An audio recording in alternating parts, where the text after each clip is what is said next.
What's good, YouTube? Man, we back with another reaction video. We about to react to the best player from every decade in football history. Soccer, actually, not football, but soccer.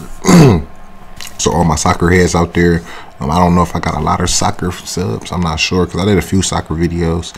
I'm not sure if I actually got any soccer subs. So make sure y'all tap in. Make sure y'all subscribe. We're trying to get the channel to 10K subs. Happy Thanksgiving.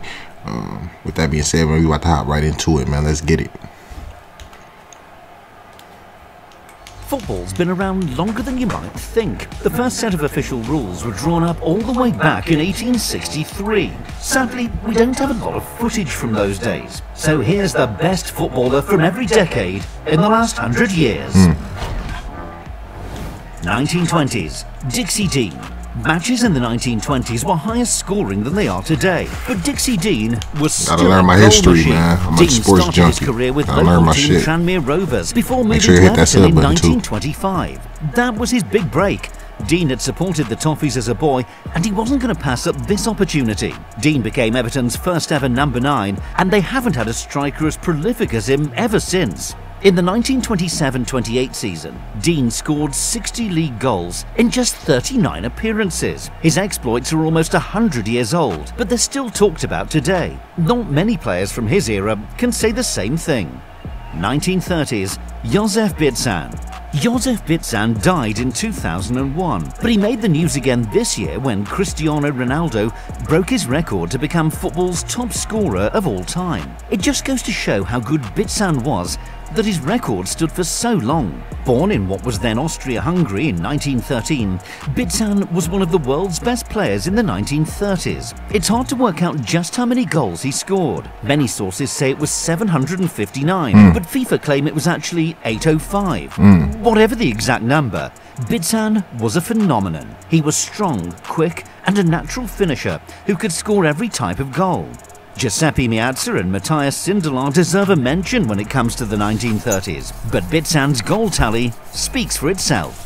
1940s, Stanley Matthews. Stanley Matthews is one of England's greatest footballers. The wing wizard was a magician with the ball at his feet. Football was disrupted in the 1940s by the Second World War. Matthews served in the RAF, and the conflict cost him his career from the age of 24 to 30. Football returned in 1946, and Matthews vowed to make up for lost time. He was the inspiration behind Stoke's surprise title challenge in the first season back. At international level, he dazzled opponents with his trickery, balance, and dribbling skills. Matthews used to hug the touchline and loved to take on defenders one-on-one. Incredibly, he played professional football until the age of 50. Stanley Matthews is a true legend of the game. 1950s, Alfredo Di Stefano. Now, don't let the black and white images fool you.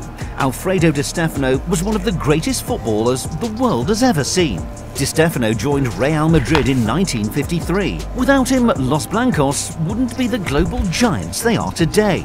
Di Stefano was the star player as Madrid won 5 European Cups in a row between 1956 and 1960. He's usually described as a forward, but positions don't really do him justice. Di Stefano was such a complete footballer that he used to pop up in defence, midfield and attack, all in the same game.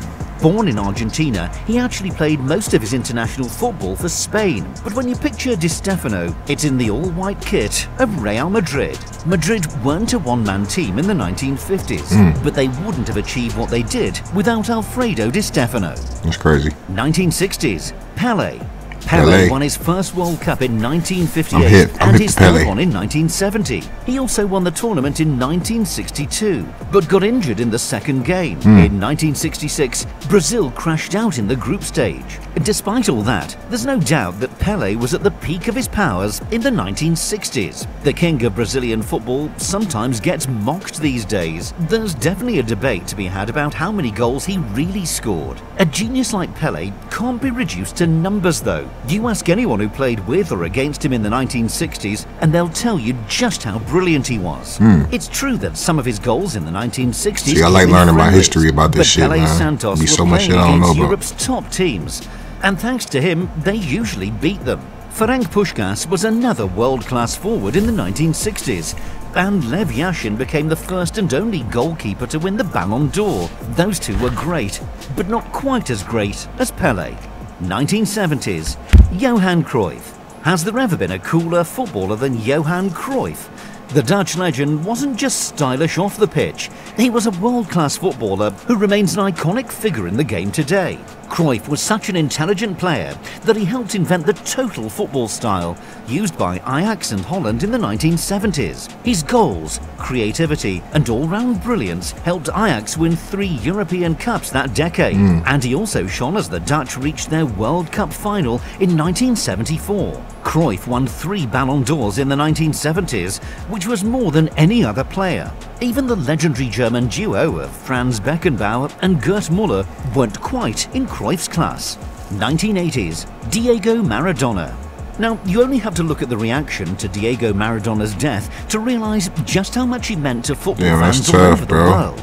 El Diego played in the 1970s and 1990s, but we saw the best of him in the 80s. His greatest moment was at the '86 World Cup when he carried Argentina to glory and scored the goal of the century against England. Maradona left Barcelona for Napoli in 1984. It was a bit of a risky move because Napoli had never won the Serie A title. By the time Diego left, they'd won it twice. There's no other word to describe him. That's crazy. Maradona was a genius. When he dribbled with the ball, it seemed to be glued to his left foot. He scored goals and created them, and made the players around him better. With all due respect to Zico, Michel Platini, and Lothar Matthäus, no one came close to Maradona in the 1980s. 1990s, Ronaldo won the World Cup and scored all of his 104 Real Madrid goals in the 2000s. But there was nothing quite like the R9 of the 1990s. That's when he earned the nickname O Fenomeno. Ronaldo was arguably the greatest teenager football has ever seen. He announced himself to the world when he scored 54 goals in 57 games for PSV. He was even better at Barcelona. Gotta add, man. God damn. He was on straight trash, bro. Shit.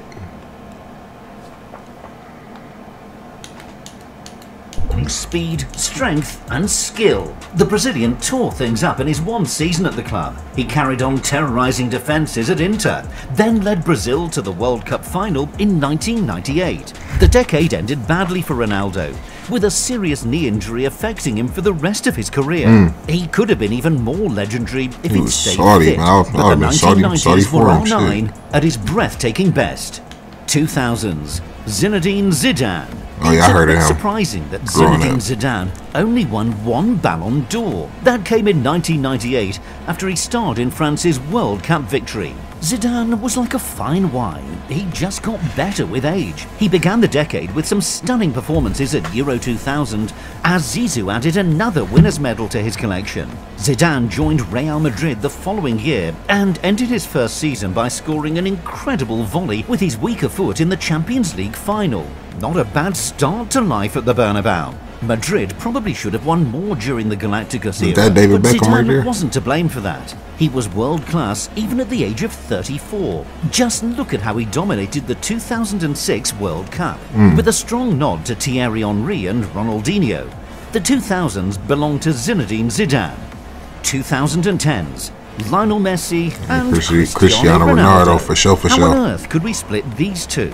The rivalry between Messi and Ronaldo defined the 2010s, and it's impossible to choose between them. From 2009 to 10 and 19 to 20, Messi and Ronaldo scored more than 1,000 club goals between them. They also won 9 La Liga titles, 6 Champions Leagues and 9 Ballon d'Ors. Ronaldo won Euro 2016 with Portugal, while Messi failed to lift the trophy with his country. But the Argentine did scoop 1 more Ballon d'Or than CR7.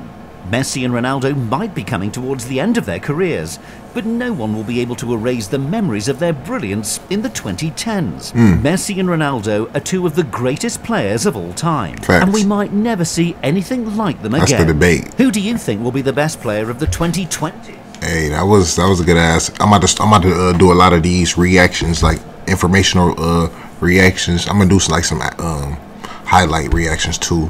So soccer fans, football fans, make sure y'all tap in, man. I appreciate y'all. You trying to get this channel to 10K subs, when we going up slowly but surely. I appreciate y'all. With that being said, y'all stay safe, stay tuned, and we out.